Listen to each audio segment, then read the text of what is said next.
Flavor Balance Heat, the podcast for hot sauce lovers and makers, is brought to you by Scoville.com. Try Scoville.com's hot sauce subscription box, where you pick the heat, flavor, and food pairings you want in your box. Get 1 or 3 bottles delivered to your door each month. Choose your heat level, flavor profile, and food pairings. And it's completely customizable each month. You no longer have to worry about getting sauces you don't like or won't use. Scoville.com specially curates each month's box based on your personal preferences. And best of all, High Desert Sauce Co., Butterfly Bakery of Vermont, and Irish Spike's unique hot sauces are all available at Scoville.com.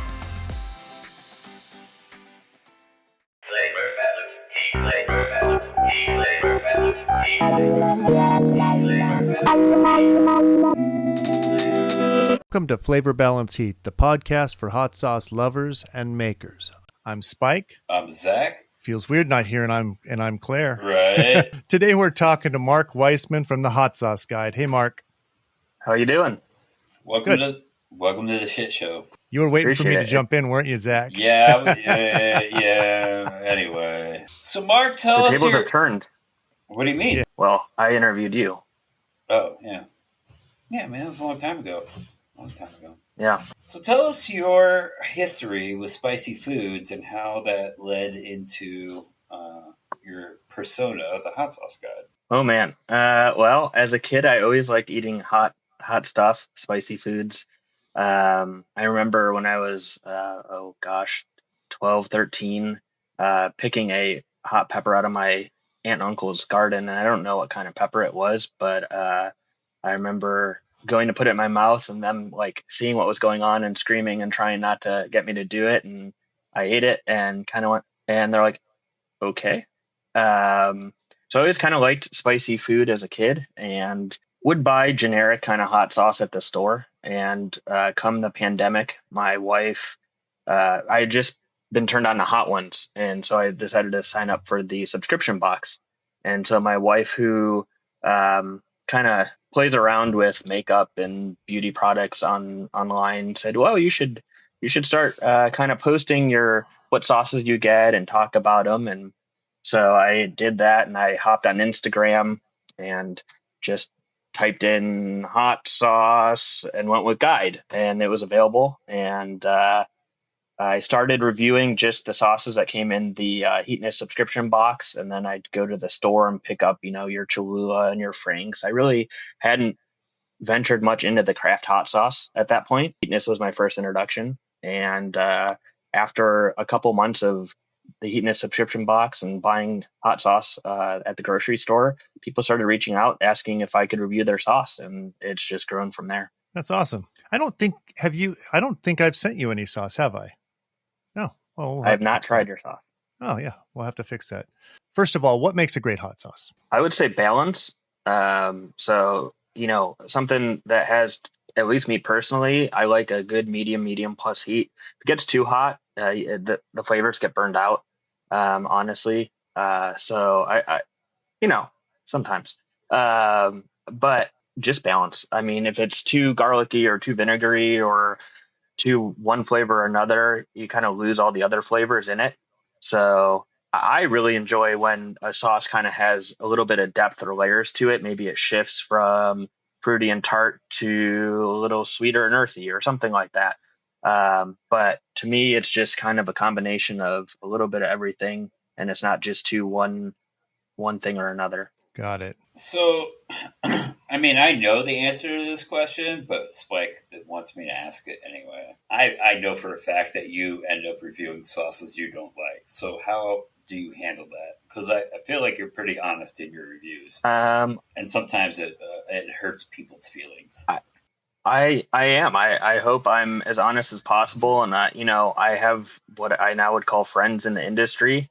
And it can be tough if I don't like their sauce, but I pride myself on being as completely honest as possible. So, I always try, I don't try and bash a hot sauce during my review. I try to actually leave opinion out of it outside of my review score. It's meant to be unopinionated. So if you read a sauce and you like how it sounds, try it. But there are definitely sauces that are not good. I describe them as I taste them. As the burn happens, I describe how the burn hits. But you can kind of tell sometimes in my reviews when there's one that definitely doesn't taste, to me is good. There's less to say, and the score is obviously lower. But I don't bash anything. I may behind the scenes talk a little bit about some of the sauces that aren't great to friends or people online, but in my reviews, it's meant to be unbiased and just kind of what I'm tasting. What made you decide to write it instead of talk it into the camera? Honestly, the beginning was I was kind of camera shy. I'm kind of just a little bit introverted, at least until I get to know you. Then I don't stop talking. But especially at first, when I first started that in 2019 or 2020, whenever it was, just never done a lot of public speaking or anything like that. And so it was just kind of being a little gun shy. That's changed now though. Yeah. Oh, that's good. Have you thought about changing it over to doing a full on review like with you on camera? I have, and I've done a few. People have reached out and asked me, "Hey, I just launched this sauce, or I'm launching this sauce. Can we go live on Instagram and talk about it? Try it. Give me your feedback." And so I've done that. I'm very intentional though. So with my reviews, I almost like not being live and taking a minute and trying several spoonfuls and saying, "Oh, this is what I'm tasting. Let me try another spoonful to make sure." I might sit there for a minute and think of how I want to describe it. So to me, doing the typed out version that I do gives me that moment of pause that I use to kind of be as descriptive as possible. Yeah, I don't know if I did hot sauce reviews, I don't think I could do. I mean, I could, do it where I sample it right there and tell you what I think, but I would have to sample it before. You don't review an album by listening to it as you're talking about, you know what I mean? You're going to think about it. You're going to listen and think about it. And I would want to do that with a sauce and then come on and talk about it, maybe taste it again while I'm on there. But I certainly wouldn't want to do it right then and there because it's not going to be as succinct a review as I would want. At least that's what I would think. Some people are able to do it. Brian does that. Brian Ames is really good at really narrowing down what he finds in a sauce. But I don't think I could do that. I'd have to take some time with it. Absolutely. All right. So you might know this. This is you were on a cruise ship and the ship sank. You're the sole survivor on a desert island. This is Zach's favorite question. And you're the sole survivor on a desert island, and all the food in the ship, there's all kinds of different food, and it washes ashore, but they only had one pallet of hot sauce. What hot sauce would you hope it would be? Man, one. Well, you could say, I would hope it would be one of these three, maybe, if you had Okay, to. I guess if I had to choose from three, I'd say Smokey J. From Sam Sauce. Spicy sweet, Sam Sauce. Spicy sweet soy by Hab. Oh yeah. Or I'll go with Butilla Fire by Chili Lengua de Fuego. Awesome. And I mean that's great. I actually thought you wouldn't be able to answer it. A lot of hot sauce makers can't answer it, but you sample so many sauces, so that's the problem. That's going to make it a little easier. I release my top 10 every year, and that's hard, but I think I've tried probably about 1,000 sauces. So when someone what's your favorite sauce? I can't give you one. 3 is hard enough. 10 maybe, but yeah, I guess those would be my 3. Well, and that question is meant not necessarily as what's your favorite sauce, but what sauce has the most breadth, and that's kind of what I find interesting. I put my favorite sauce. I wouldn't want on the desert island because I may use it with the things that I eat most of the time, but anything else comes in, it's not going to be good. So Flavor Balance Heat, the podcast for hot sauce lovers and makers, is brought to you by Irish Spike's unique hot sauces and Vandal pepper sauces. I'm Spike, the owner and executive saucier. Our sauces are handmade in the Pacific Northwest using the best possible ingredient. We believe that hot sauce equates to a balance of sensational heat coupled with a robust and complex flavor profile. Live your hottest life with Irish Spikes. Irish Spike's unique hot sauces and Vandal pepper sauces are available at saucecult.com. Yeah, so obviously you review a shit ton of sauces on your Instagram channel there. Do you go through the process of making sure the companies that you review are FDA regulated? And if so, how do you go about it? I try and do my research. I at first did not. At first, if it looked like it would be for sale at a store, I would review it. I originally had people like in Germany, hey, I made this in my kitchen. Can I send it to you? No. I've tried to get better with that, though. I do some research, at least the best I can. I don't actually have like a place I would know to go to see that. But I do try and do a little bit of research of finding if these sauces people are sending me are sold in stores or places that seem at least legitimate enough that one should buy it. If you have a way, so like my process honestly is like I got sent sauces that didn't have ingredients on the label. Like this is, but more and more, especially in the last few months, I've been trying to do that. At least the research that I have, where can I find this product? If I can find it at a grocery store or Ace Hardware, I would, that I would assume have a vetting process that, if it's good enough to be at a grocery store, it should be legal. So, but yeah, I mean, so I've been trying to get into the grocery aspect, and it's very, very complicated. So if it is at a grocery store, then like a legitimate grocery store, not like a little mom and pop shop, it's more than likely legal. But if you're getting product that doesn't have a lot code, or like, I know this just looks like a hot sauce label, but there are requirements from the FDA, like, volume and serving sizes. It's a whole fucking thing, man.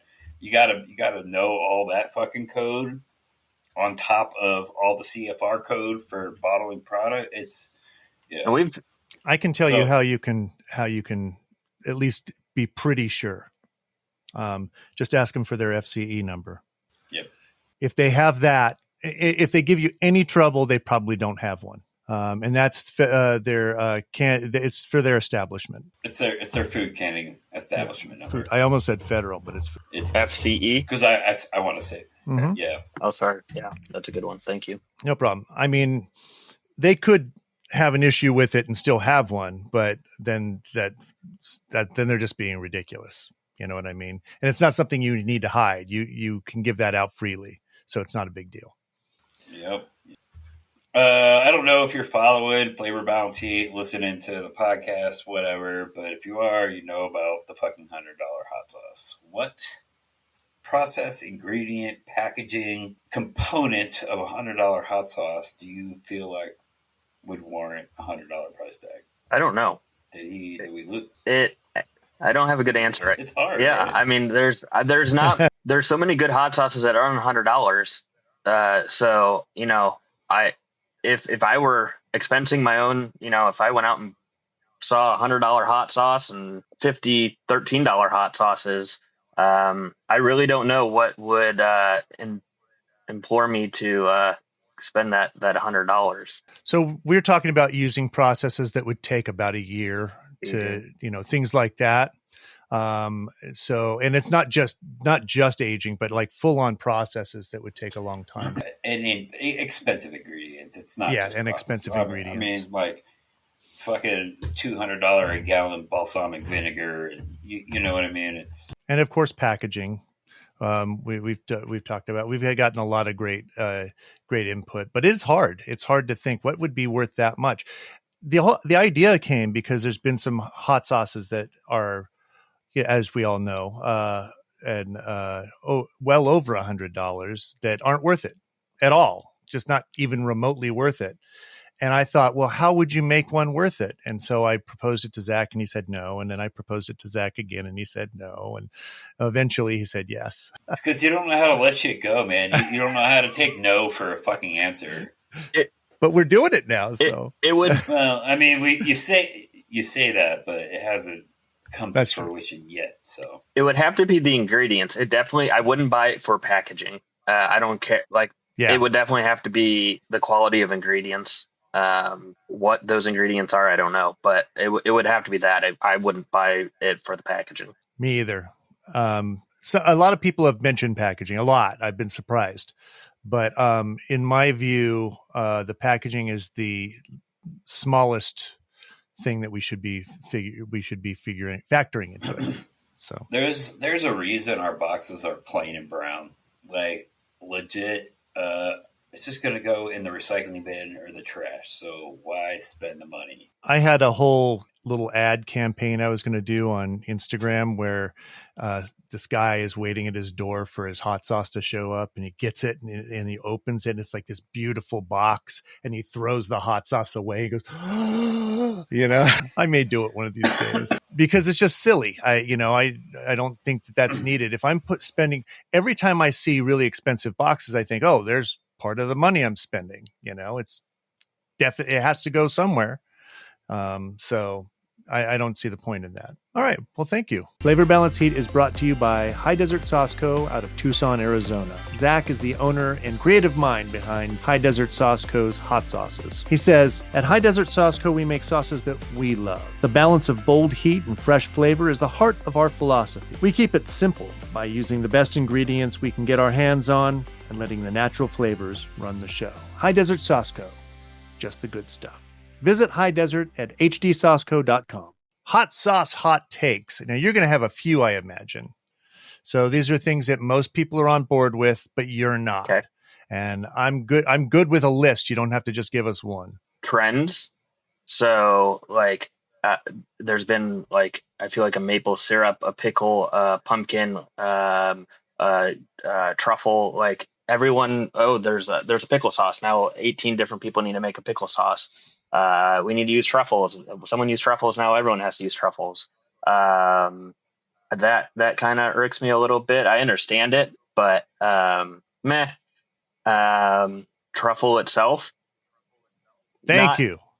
Doesn't do anything for me in a hot sauce. People at hot sauce conventions that ask for just what's your hottest sauce. That really irks me because one, half the people can't even handle it. Two, if you're going for whatever the hottest is and you want to try something else, you're going to be burnt out and you're not going to try it. Three, people make great sauces that are not just their hottest sauce.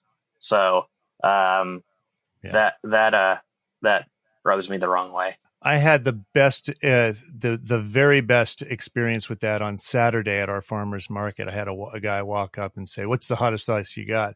And I put on a chip a huge glob of our smoked ghost beer mustard, and he took a bite of it, and I just sat there and waited. And he starts going, he goes, "That's really hot. That's really hot." And he tried a couple more sauces, but he kept going, "God, that's really hot." And he walked away shaking, and I was like, yes. Awesome. I've done that before. I've worked people's hot sauce booths for them before, and I've not all the time, but there's been a time or two when someone comes up and says, "What's your hottest?" And I just dump on the hottest. Here you go. Yeah. I guess the last thing would be as polite as I can be. Reviewers that everything is awesome, because not every hot sauce is great, and yes. Without opening a can of worms, I just lose faith, because not every hot sauce is the best or great. And so how do I know which ones are? Well, and you can't be in this business and not be able to take a bad review. I mean, that's just part of the deal. And so, and you got to take it like an adult and, not a baby. So if you can't give a bad review, then you're not going to be honest. And if the people out there can't take a bad review, they don't belong in this business. It's that simple. So I'm Claire George. I own Butterfly Bakery of Vermont. We make hot sauce, mustard, cookies, and granola, and 100% of our products are made with Vermont ingredients. The thing that I hear most often from people is that my hot sauce tastes like the peppers that are in it. We do really simple recipes that don't get too crazy and nitpicky, just to really accentuate the flavor of the peppers that are in there. The unique thing about our hot sauces is how much we feature the farm and the relationship with the farm, and really bring the terroir of Vermont to our hot sauces. I am pretty sure I am the #1 purchaser of Vermont grown chili peppers. I would love it if there would be a legitimate pepper market in Vermont where people would know Vermont for its peppers. We're all better for supporting each other. And I think that part really shows itself with the collaborations that I do with the other businesses and the other farms, that I love working together and coming up with new ideas and presenting each other with new challenges. And I think overall that's the attitude here. And I absolutely love it because that's my attitude. I try to live my life with love. The ingredients that I use, I would say that my values are reflected in that I use ingredients that, again, feel good, feel loving, feel supportive. The relationship with the farmer was how it all began. If I changed the reason for it being, if I went out and bought some commodity peppers, it might not be as good. You can find Butterfly Bakery of Vermont hot sauce, mustard, granola, and cookies at butterflybakeryvt.com. All right. So, hot sauce show and tell. What'd you bring today, Mark? So it's from Down to Ferment. It's their 3-year anniversary sauce. It's a harissa style sauce. It's super delicious. So I just reviewed it last week. I think I gave it a 3.5 for heat, 10 for flavor. I really enjoyed it. So it is the newest member of my 10 out of 10 club, which I think there's only 6 or 7 in that club. So out of about a... Wow. I think I have one. Well, you're in my top 10. I think I do. I'll have to go back. I think I have a 10 out of 10 in here. I think so. Is it Ghost of Saffron? Ghost of Saffron should be a 10 out of 10. That's phenomenal. I know it's sauce. a 9.5 or 10, and it's a top 10 favorite sauce of mine. I'll go back and double check, but there's very few. But it's delicious, and I'm actually really upset that this is the only bottle I'll have unless we can convince them to make more. Might be able to do that. I've started a petition. All right, Spike, what'd you bring? Good. I'll sign it. And I haven't even had it yet. I just know how good they're. You know what? I may have had it. They were making that, I think, when they were making that when we visited there. They told me that they were making Did you try it in Albuquerque? It was. No, when we went to California and yeah. I visited the facility, and I think they were making it that day. And they were also bottling, they were labeling, I don't know. There was another carrot one that they sent me that's that they do for somebody else. It was really, really good. But yeah, they were making it then. I don't remember if they told me about it and they were doing the carrot, or if they were making that one and they were finishing up the carrot. It was one or the other. But I remember them talking about it a lot. So I brought Heartbeat, Dark Side Grill. I haven't had this yet. The shiitake Szechuan. So I'm gonna taste it right now. Oh, that's good. I like it a lot. I'm gonna try it on some tacos tonight. I like that. I'll have to try that. That sounds good. Yeah, they make very well balanced sauces. Sorry, Zach. Go ahead. It's okay. Continue on with your. They make very well. Heartbeat makes really well balanced sauces. So nice. I have Wicked Provisions, smoked onion chipotle. Adam, without divulging too much information because I do not have his permission, once lived a lifestyle like mine. The thing I like about him is a portion of his profits go to help those in recovery from. That's awesome. Yeah, so I will not open this sauce just yet because I have like 50 open sauces I got to do something with. So yeah, I'm there. I don't think I've ever had anything from them. Maybe one sauce. I'll have to try some of their sauces. Where are we at?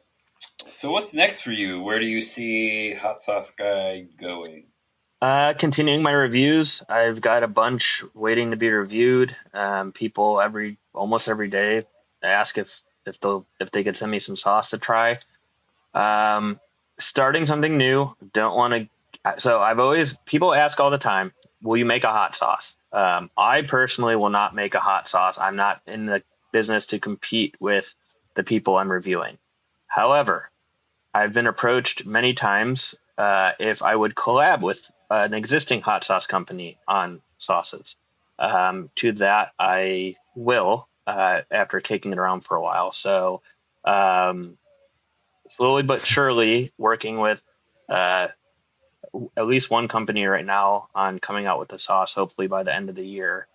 And would love to do that with other companies as well. I think it'd be fun to brainstorm and work together and maybe come out with some sauce. Awesome. So I know a guy. yeah, I think that would be fun. Yeah, I don't want to directly compete on my own with I have respect for, and I don't. It's more of the collaboration on the idea of the sauce and maybe the ingredients and spice level and that kind of stuff. And my name for whatever that's worth, but I don't too much respect and don't ever want to just go out and I've actually seen reviewers do that, and I don't want to just compete against all of the people that have sent me sauce. But like I said, collaborating with them sounds like a cool idea. Do you have any questions for us? Yeah. So I was, when I was doing a podcast, I always found it interesting. And I know Zach and how he got into this. But I always find it interesting. None of us grew up like, hey, I'm going to make hot sauce someday, or I'm going to review hot sauce. And this community, for the most part, is, and there's maybe some not so great things about the community, but there's a very welcoming side to the community, and it's a very diverse community.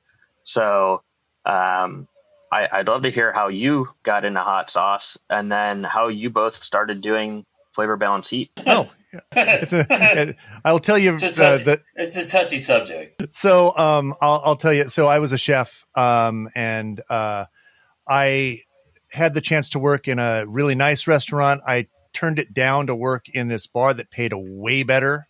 And I got wing night Monday night. It was at this bar in Eugene. My Monday wing night got busier than Saturday night because I just started doing all these crazy sauces and toppings and things. And people would come all the way across town to have my wings. And we would run out by like 7:00 at night, and I couldn't get enough wings in the place. And finally I started having people over at my house. And on my dime, I would make sauces and put them on wings and feed these people because I felt bad that they would drive all the way across town and not get the wings.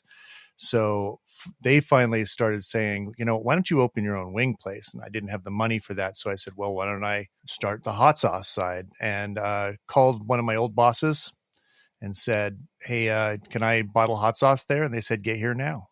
And so we moved back to Moscow, Idaho, where we're at now. And the rest is history. We've been doing this.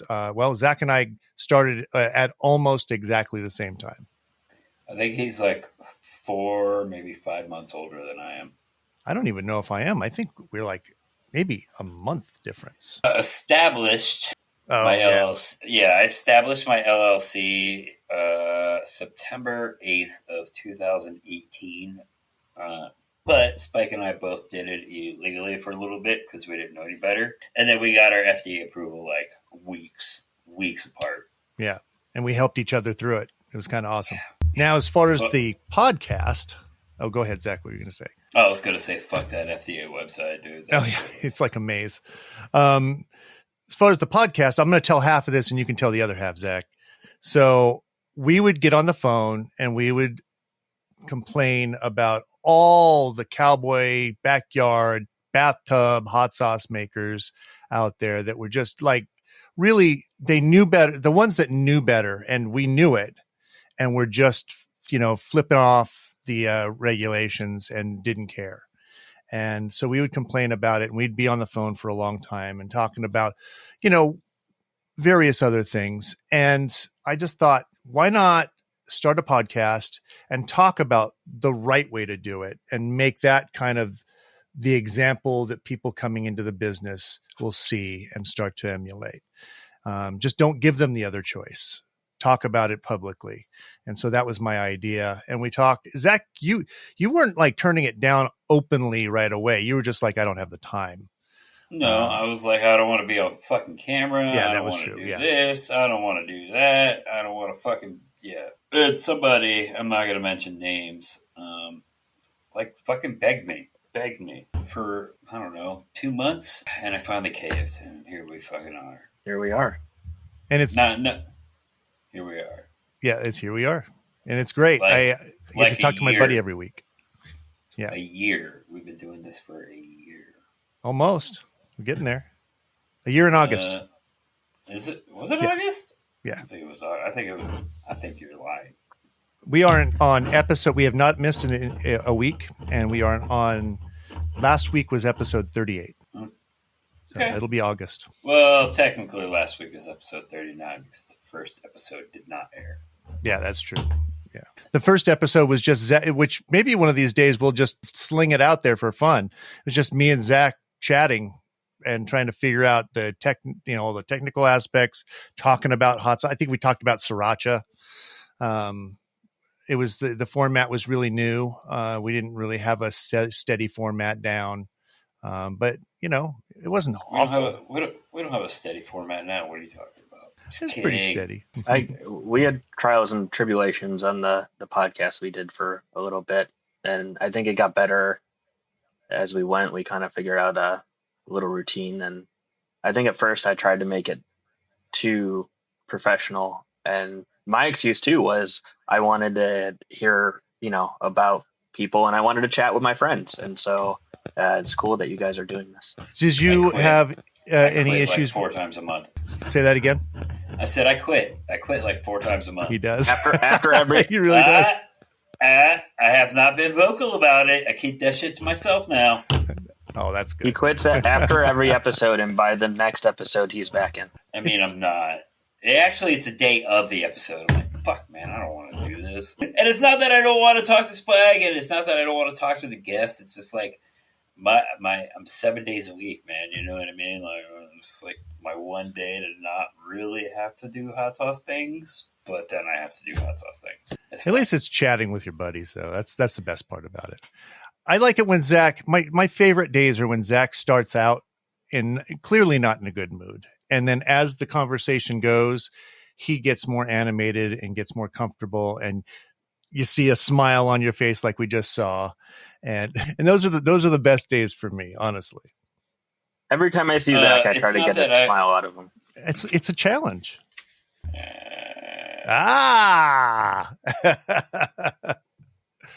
It's not that I'm getting more animated or getting more into the episode. It's this glorious brown liquid of life. You can't fool me. You love us. You love us. I'm not saying I don't love you, man. It's just that coffee is what, Yeah. Usually I'm coming on like shortly after a nap and I'm like all groggy and not quite like 100% with it because, I live on coffee and nicotine. I don't drink any fucking water, I will tell you, if Zach's hungry, there's nothing going to pull him out of it. No. Nothing. We've had a couple episodes where he's like, hey, I'm fucking hungry. I got to go. Yeah. No, I'm not hungry. I'm hangry. Hangry. Yeah. Hangry, yeah. Yeah. Yeah, that episode was I was hangry as fuck, dude. Oh yeah, and that one we went long, and it ended up being a 2-parter. It was a great episode, but that would have been hard if you hadn't eaten beforehand. Yeah, that was a little rough. You ready for the speed challenge? Speed round? You ready for a speed round? So I'm going to give you a bunch of questions. These are usually for hot sauce makers, but I've kind of adapted a couple of them, and I may just adapt a couple of the others on the fly because I was like, I don't know how I'm going to change that one. But ready? We'll figure it out. These are answer as quickly as possible. Yeah. Like, no need to think about it. You win the lottery. What's the first hot sauce related thing you get? Palette of display case. There you go. If you had to give up doing hot sauce reviews, but could do anything else, what would you do? Hot sauce consulting. I like that. Okay. I was going to say anything else in the hot sauce business. So that's good. What's the worst job you've ever had? Working at a camp. Oh, that sounds awful. What's your favorite and least favorite type of sauce? Favorite is a well-balanced medium plus heat, and my least favorite is one that is loaded with a flavor that covers everything. All right. And if you had a sandwich named after you, what would be in it? Oh, gosh. Meat, I don't know what kind, cheese, pickle, and lettuce and tomato. I have no idea. That's an interesting. Nothing spicy? Oh, yeah, hot peppers. There you go. If you go back in time and change one thing about your reviews, what would it be? I would say trying some of the makers that I, in full circle, didn't realize were probably not supposed to be making hot sauce. Great answer. I like that one. What's the best business advice you've ever received? Do something that you're passionate about and believe in. All right. If you had to fight another hot sauce reviewer, who would you want it to be, and would you win? I'm not going to name names, but probably. If you could, so other than the one you actually might be or are, if you could collaborate with a hot sauce company, who would it be? There's like 10. I mean, I'd collaborate with this guy. You can, Zac, Chili Lingua de Fuego, Sam Sauce, Hab Sauce. I'm Lucky Dog. I mean, there are people that just do it really well, the right way, and I respect that. Awesome. Let's see. If you had to, oh no, that one won't work for you. If your review channel was a caveman, would it be a hunter or a gatherer, and why? Clearly a gatherer, because of my collection of hot sauce. Yeah, absolutely. And describe your favorite hot sauce without saying a single ingredient or heat level. Happiness. Oh, I like that. Nice. That's great. Well, you can't. There is no. You don't have a favorite, right? Not a single one, but Yeah. All right. And then, if Pepto-Bismol asked you to help them make a hot sauce, what ingredient would you want to start with? a 7-pot Primo. Awesome. We're done. That's it. It's really nice to get to know you. Yeah. Hey, Mark. Thanks for coming to the show. I appreciate you guys having me on. It's been a lot of fun getting to know you more, Spike, and always talking to you, Zac. Thanks. And appreciate it. No, it's thank you. It's been really nice talking to you, and I love your reviews. I appreciate it. This has been a Spike Mind Media production.